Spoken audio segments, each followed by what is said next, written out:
Before we dive in, don't forget to hit subscribe. It really helps the channel grow. I never imagined a Tuesday could spin my whole world like a storm, but that's exactly how it felt when Clara called. We've been friends for almost a decade, the kind of bond that survives long-distance moves, job switches, and even that one stupid argument we laugh about now. Clara had always been impulsive, dramatic in her own charming way, but loving, loyal, or at least that's who she used to be in my mind. Until that call. "Alex, I'm getting married," she said. Her voice was steady, almost too controlled, but I could hear something shaky underneath. I stared at my phone like the words were glitching. "To someone else," she added, like that made things clearer. My immediate reaction? Disbelief. A nervous, broken laugh slipped out, the kind that sounded more like a cough. "Hold on, what?" She let out a sigh, the heavy kind packed with years of choices and secrets. "Yeah, I know it's sudden. I didn't plan for it to happen like this, but I'm happy. I think happy." That word hit me hard. 10 years of private jokes, late-night talks, and feelings neither of us dared to define, suddenly wiped away by one sentence. I forced my voice steady. "Great. Go live with him then." Was it harsh? Maybe. Was it honest? 100%. I wasn't going to fight for a place someone kept pushing me out of, not after all the excuses, needing space. Figured herself out, the slow, steady distancing she thought I didn't notice. Silence filled the line.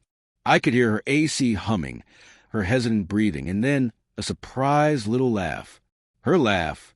"You're actually okay with this?" she asked, genuinely confused. I gave a tired, bitter chuckle. "I've been okay. I just didn't think you'd lock things in before I could tell you how I felt."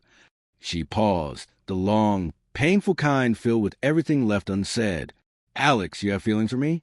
I breathed out slowly, equal parts relief and frustration. "Yeah, but I'm not fighting for something that's already over. You made your choice." She went quiet again, and in that silence, something shifted. She was thinking, maybe regretting, maybe questioning. "Ethan," she whispered. "Ethan? Seriously?" "Alex," she said, softer now. "You're not angry?" I let out a quiet laugh. Angry isn't the right word. Disappointed, hurt, maybe even a bit proud. "Proud," she repeated, "for knowing when to step back, for not begging, for keeping my dignity while everything around me is crashing." Another pause, heavier, but weirdly softer. "I didn't think you'd react like this," she admitted. I shrugged instinctively, even though she couldn't see it. 10 years of friendship teaches you a few survival skills. We talked after that, carefully, slowly, not about the wedding, not about the guy, not even about us. We talked about our old memories, the things that always had a way of stitching us back together. And for a second, it felt like the old version of us again. But reality stayed right there. She had a wedding coming, a ring, a new life, one that didn't include me. And then, as we were joking about some dumb college prank, her voice cracked just a little, a kind of vulnerability I hadn't heard from her in years.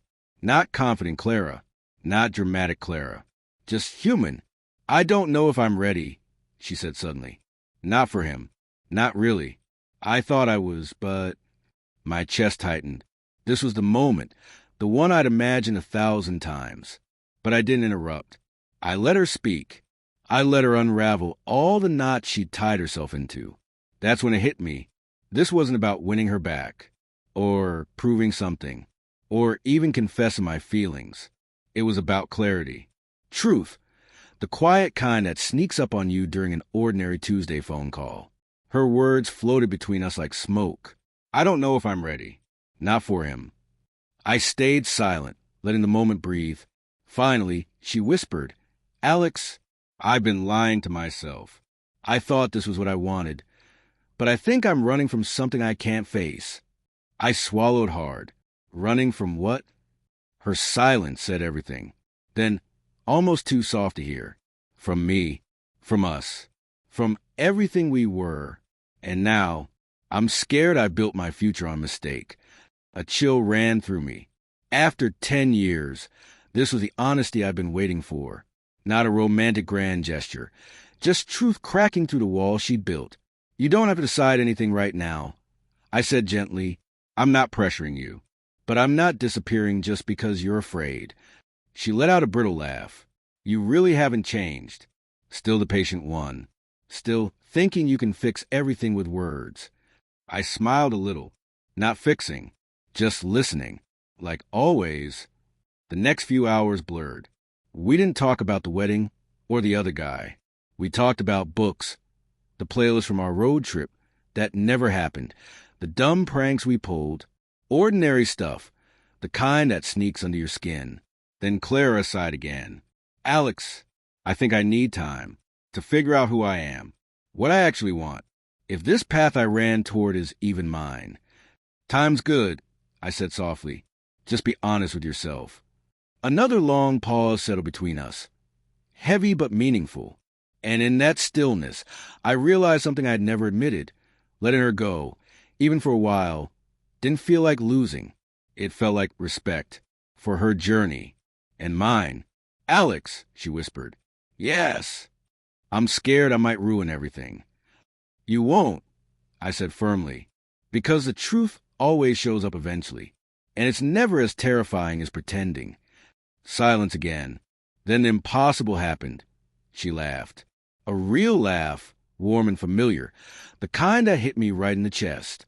Why do you always make sense? She asked. I shrugged. Because someone has to. We talked until the sky started turning pink.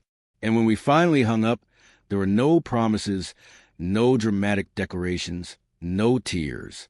Just clarity, peace, and the understanding that not every moment is about closure. Sometimes it's about recognition. Recognition that love isn't always dramatic or loud. Sometimes it's patient, quiet, honest.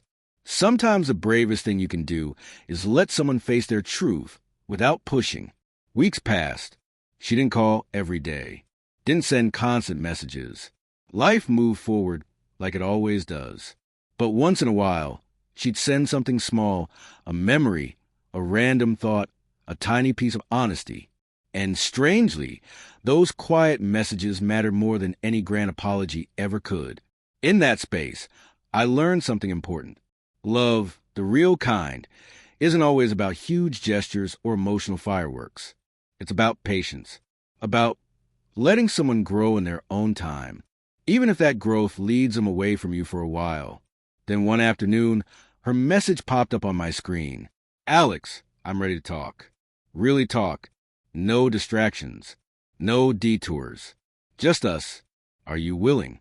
I stared at the words, heart pounding, mind racing. But deep down, I already knew. Yes, I typed back. I'm willing. Because some truths, no matter how long they wander, always find their way home.